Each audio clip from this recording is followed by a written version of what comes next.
बिस्मिल्लाहिर्रहमानिर्रहीम। अस्सलाम वालेकुम नाजरीन, बहुत बहुत शुक्रिया नाजरीन हमारा साथ देने का, हमारे वीडियो को देखने का, हमें सराहने का। नाजरीन आज बहुत बड़ी अपडेट्स हैं इस्लामाबाद हाई कोर्ट के हवाले से, सुप्रीम कोर्ट के हवाले से और साथ साथ गवर्नमेंट की पोजीशन इमरान खान के हवाले से भी आपसे बात करेंगे। और इस वक्त हम आपको बताएंगे कि हाई कोर्ट इस्लामाबाद के अंदर क्या कैफियत रही, वहाँ पर लतीफ़ खोसा साहब ने किस कदर दबंग अंदाज में एंट्री की। सूरत हाल वहाँ पर यह थी कि जनाब साहब जिस पर लतीफ़ खोसा साहब अंदर इंटर हुए तो उन्होंने आज पूरी हाई कोर्ट को हिला डाला। मुकम्मल तौर पर जनाब उन्होंने दबंग अंदाज में एंट्री किया हाई कोर्ट के अंदर। उनके हमरा बाबर अमान साहब भी थे, उनके हमरा ख्वाजा हारिस साहब भी थे और उनके हमरा अमजद परवेज साहब भी थे। इन तमाम लोगों पर अभी बारी बारी बात करेंगे। नाजरीन चीदा चीदा नुकात ये थे कि जज आमिर फ़ारूक की अदालत के अंदर जब गुफ्तगू शुरू हुई तो पहला नुकता यही था कि जनाब साहब जिसके अंदर हम बात करें कि जज साहब खोसा साहब ने एक ही बात की, 300 पेजेस का फैसला दिया जस्टिस ने हुमायूं दिलावर ने। कैसे मुमकिन है कि वो 30 मिनट्स में दिया जा सके, आप बताइए। दूसरा नुकता उन्होंने ये बताया कि इलेक्शन एक्ट के मुताबिक एक 190 और 193 के मुताबिक आप जजमेंट देख लें कि जजमेंट एक्चुअल क्या है इस एक्ट के तहत, इस आइन के तहत, उसके भी मुखालिफ ये फैसला दिया गया। और तीसरी सबसे बड़ी चीज़ ये है कि इमरान खान को अपना मुवक्किफ नहीं पेश करने दिया गया। चौथा नुकता यह है कि इमरान खान को अपना वकील नहीं पेश करने दिया गया। पांचवा नुकता यह कि इमरान खान के दलाइल सुनने के अलावा इमरान खान के गवाहान को भी पेश नहीं करने दिया गया। इमरान खान के गवाहान को सुनने का भी मौका नहीं दिया गया। बस शटअप एंड यू शटअप की आवाज़ जाती रही और यही कहा जाता रह गया कि 30 मिनट्स हैं, 30 मिनट्स हैं, 30 मिनट्स है, यानी वन साइडेड सुना गया। और अलमिया तो यह था कि जनाब साहब जो जस्टिस बंदियाल साहब ने उन्होंने कहा हेयरिंग दी है कि अपने सीनियर, अपने superior supreme court of Pakistan के जो इस तरह के फैसले हैं इस तरह की हेयरिंग में, उन्हें भी काला दम करार देकर बाईपास कर दिया गया है। सूरत हाल तो यह बन चुकी थी। साथ साथ उन्होंने यह भी बताया कि अगली ज्यादती जो 7वीं ज्यादती इमरान खान के साथ की गई है 14 अगस्त के दिन, जो प्रेसिडेंशियल होता है कि स्पेशल कॉज होती है जिसमें अंदर बात होती है 2076 कैदियों को पूरे पाकिस्तान के अंदर रिलीफ दिया गया। अगर आप रिलीफ की हद तक भी जाएं, जबकि आप इमरान खान को 3 साल की सजा भी दे चुके हैं, 5 साल के लिए नाअहल भी कर चुके हैं, 1 लाख का जुर्माना भी दे चुके हैं, तब भी इमरान खान के लिए रिलीफ बनता था, लेकिन वो रिलीफ भी नहीं दिया गया। तो ये तासुब पर मबनी है, ये वन साइडेड है और ये गलत फैसला है सरीहन, और वाज़े तौर पर नजर आ रहा है कि ये धोखा देने के लिए किया गया है। इस बात पर जस्टिस फारूक साहब ने जनाब पेश की कि जनाब खोसा साहब आप क्या चाहते हैं, आप बताइए आप हमसे क्या चाहते हैं। इस बात पर उन्होंने कहा जनाब हम जस्टिस चाहते हैं, हम यहां पर भीख मांगने के लिए नहीं आए आपके पास, आप हमें इंसाफ फराम कीजिए। इन दलाइल की रोशनी में हमें बताइए हमारे जो मुवक्किल है इमरान खान साहब वो बेकसूर है, आज या तो फैसला कीजिए उनकी बरियत का या फिर मुतलकन उनको सजा दीजिए ताकि हम अगली कोर्ट सुप्रीम कोर्ट में जा सकें। इस बात पर जनाब जज साहब ने उस वक्त दूसरी सिमत में देखा कि हाँ हुमायूं दिलावर से छोटी सी तो गलती हुई थी।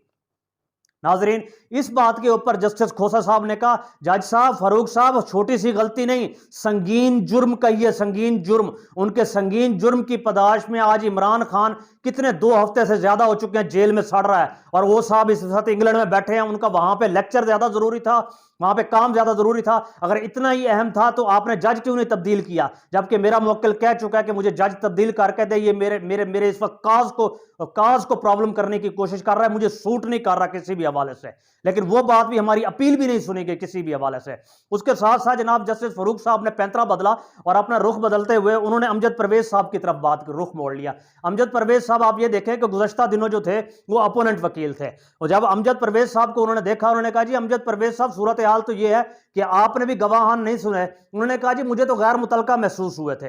ये उन्होंने बंदियाल साहब से वैसे बाय द वे बात की थी, तो इस मौके पर वो मुस्कुराना शुरू हो गए, जिस पर बंदियाल साहब ने उन्हें कहा था कि जनाब अगर हीर रांझे का केस भी सुप्रीम कोर्ट या हाई कोर्ट के अंदर आए और उसमें गवाहान पेश हों तो अब भी गवाहान पेश करने की गुंजाइश रहती है, पेश करने चाहिए और सुनने चाहिए।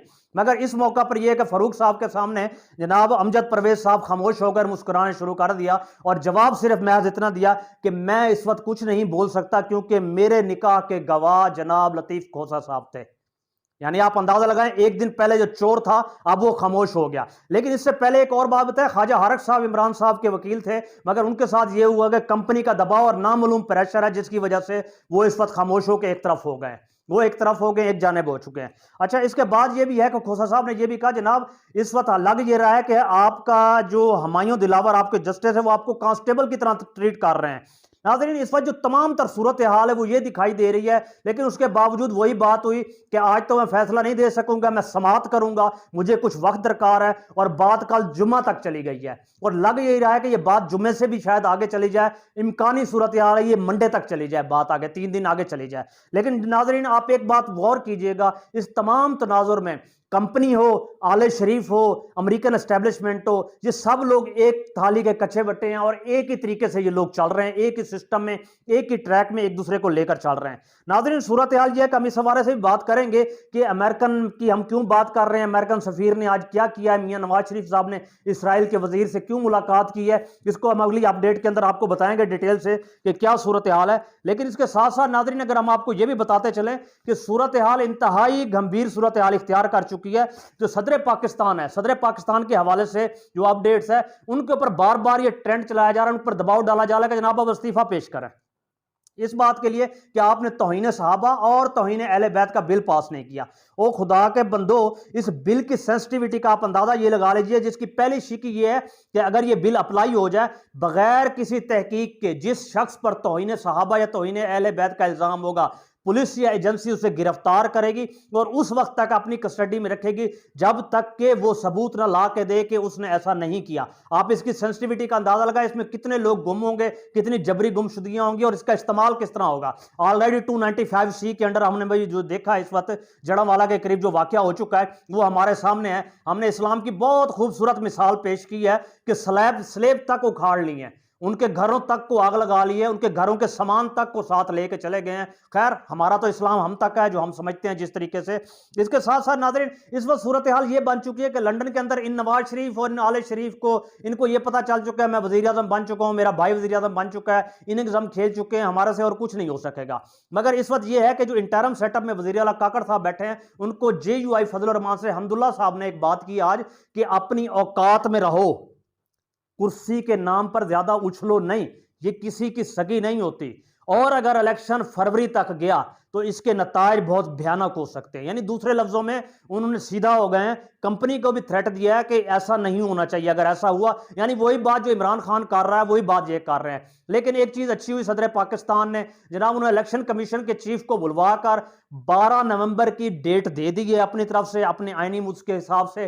दूसरी चीज ये है कि PTI का जो बल्ले के निशान को कंट्रोवर्शियल बनाने की कोशिश की जा रही थी, PTI को वही बल्ला दोबारा दिया जा चुका है।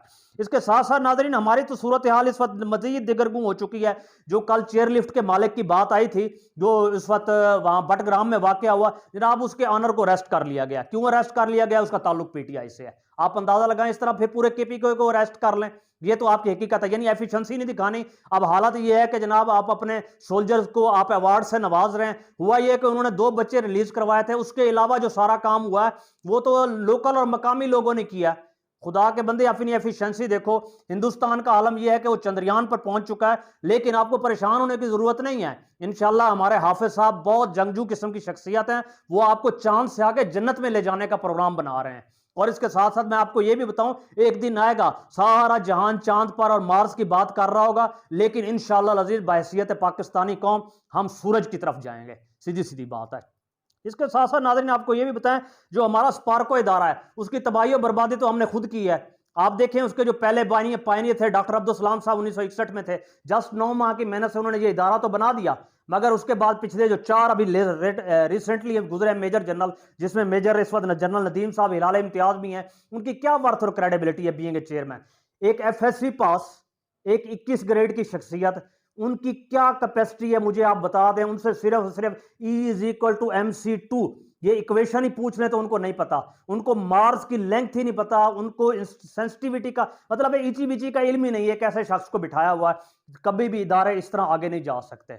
इसके साथ साथ नाज़रीन सूरत हाल यह है कि हर शख्स पूछ रहा है कि चंद्रयान वहां पर पहुंचा है तो वहां पर इनको क्या हासिल होगा, क्या हासिल होगा। और खुदा के नेक बंदो वहां पर क्या नहीं हासिल होगा। यानी कि इस वक्त मैं देख रहा था कि $75 मिलियन जो रॉकेट की कॉस्ट आई है, मगर जिस वक्त जा रहा था उस वक्त फॉरेन इन्वेस्टमेंट $2500 मिलियन थे इंडिया के अंदर।